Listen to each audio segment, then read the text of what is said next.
Hello, my name is Vincent with Autobahn Volkswagen, and today's tips and tricks, we're going to go over ambient lighting in the ID4.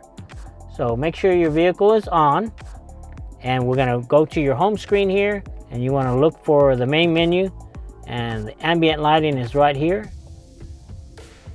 Once you get here, then you can change the desired light. If you want to customize it, hit the custom button, and you can change whatever color you like.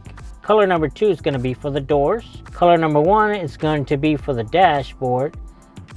That's this color right here, you'll see here on the bottom. You can also adjust your brightness inside of the car. So for the dashboard, that would be this button here, and you can adjust it wherever you want. Thank you for watching this month's Tips and Tricks with Autobahn Volkswagen.